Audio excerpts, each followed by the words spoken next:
Halo, selamat datang di channel Ruang Taktik. Di video kali ini kita akan analisis pertandingan final Copa America antara Argentina versus Brasil. Sebelum masuk ke pembahasan, kalian bisa mendapatkan cerita menarik dari sisi lain sepak bola di Instagram @struci. Silahkan di follow, linknya ada di deskripsi. Messi akhirnya memberikan gelar pertama ke timnas Argentina setelah seringnya dikritik karena belum bisa memberikan gelar selama membela timnas. Gak tanggung-tanggung, lawan yang dikalahkannya adalah Brasil, negara yang juga kuat di ajang Copa America ini. Pendekatan taktik Lionel Scaloni, pelatih Argentina, banyak yang menilai tepat. Messi sudah mengalami pergantian 8 manajer selama 13 tahun membela timnas. Dan meski di final bermain dengan cedera, di era Scaloni inilah Messi baru mendapatkan penantian panjang, yaitu trofi Copa America bersama timnas. Seperti apa taktik Argentina bersama Messi di turnamen ini? Let's go, kita bahas sama-sama.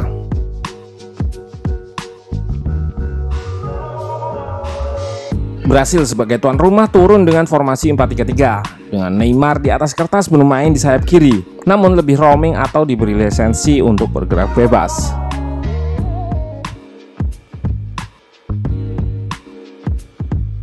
Sebetulnya selain Neymar, pemain depan lain juga kerap terlihat bergerak sangat cair sehingga formasi ini lebih terlihat 4-2-3-1 dengan Casemiro dan Fred sebagai double pivot.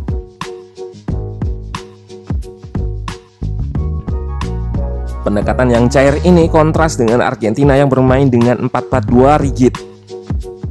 Messi dan Lautaro sebagai ujung tombak di depan, ditopang oleh Rodrigo de Paul dan Paredes di posisi gelandang, serta Di Maria di kanan dan Lo Celso di kiri.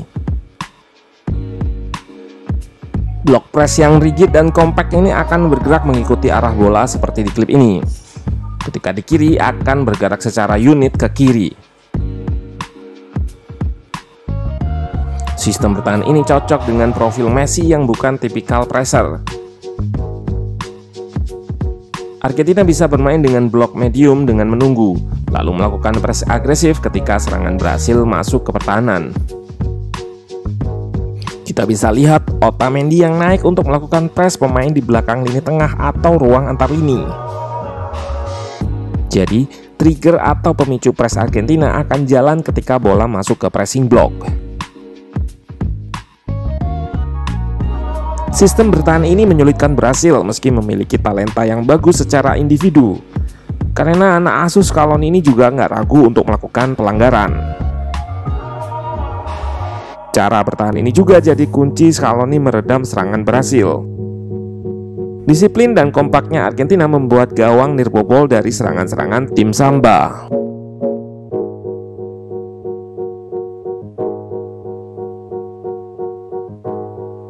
Jangan lupakan juga peran Emi Martinez sebagai tembok terakhir yang juga jadi pahlawan di adu penalti sebelumnya. Dan selain strategi bertahan tadi, di awal laga sudah terlihat strategi menyerang Scaloni. Yap, karena roaming atau cairnya pemain depan terutama Neymar yang masuk ke tengah, Brasil butuh pemain yang melebar terutama di sisi kiri yang akan diisi oleh fullback yaitu Renan Lodi. Pos inilah Scaloni mengekspos dengan kecepatan Di Maria. Pemain PSG ini punya tugas ganda selain melakukan track Lodi yang overlap, juga dengan agresif mengekspos ruang yang ditinggalkannya. Meski diplot sebagai striker, nyatanya Messi kerap drop atau turun untuk menerima bola lalu membiarkan Di Maria mengisi pos penyerang depan untuk segera ekspos area sayap tadi. Dan nggak perlu menunggu lama, Argentina bisa mencetak gol lewat skema ini. Brasil nggak seperti Argentina yang memiliki sistem pertahanan terstruktur. Kita lihat nggak ada pemain yang mengganggu De Paul sementara garis pertahanan Brasil masih tinggi.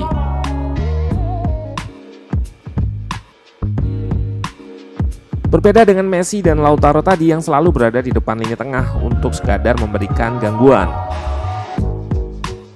Lalu dengan akurasinya, De Paul mengirim umpan ke area Renan Lodi.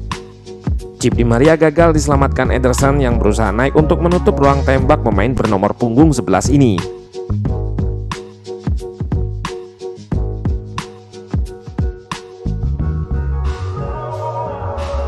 Lantas, sistem pertahanan Argentina tadi apakah tanpa celah? Tentu tidak. Bertahan dengan pressing blok rapat akan meninggalkan celah jika lawan bisa lepas dari press lalu memindah serangan seperti yang dilakukan Neymar ke Richarlison ini. Peluang ini digagalkan Martinez dan di babak kedua, Scaloni melakukan respon positif dengan memasukkan Tagliafico yang posisi naturalnya adalah fullback. Dengan pergantian taktikal ini, Acuña yang semula berposisi di bek kiri digeser lebih ke depan. Sekaligus akan memberikan proteksi saat berhasil menyerang dengan pemain yang melebar. Pendekatan taktikal Scaloni ini jelas semakin menyulitkan Brasil dalam mencetak gol.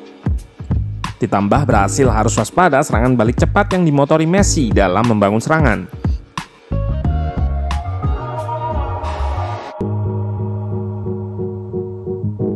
Perjuangannya sebagai pemain yang kerap dijatuhkan gak sia-sia, meski ada peluang emas yang gagal dia manfaatkan.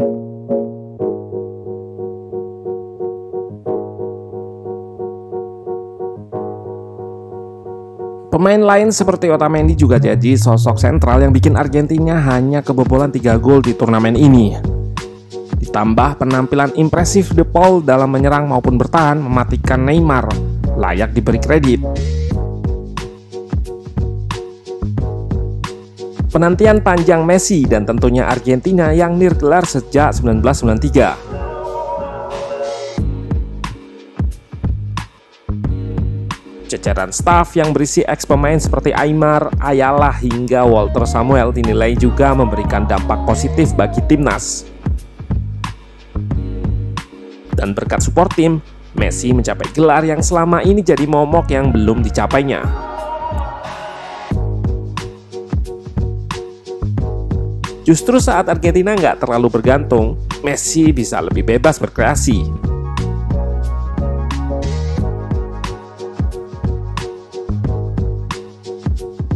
Tentunya ini nggak bisa dikesampingkan berkat kerja keras tim serta jajaran staf pelatih yang diisi banyak orang berpengalaman. Selamat!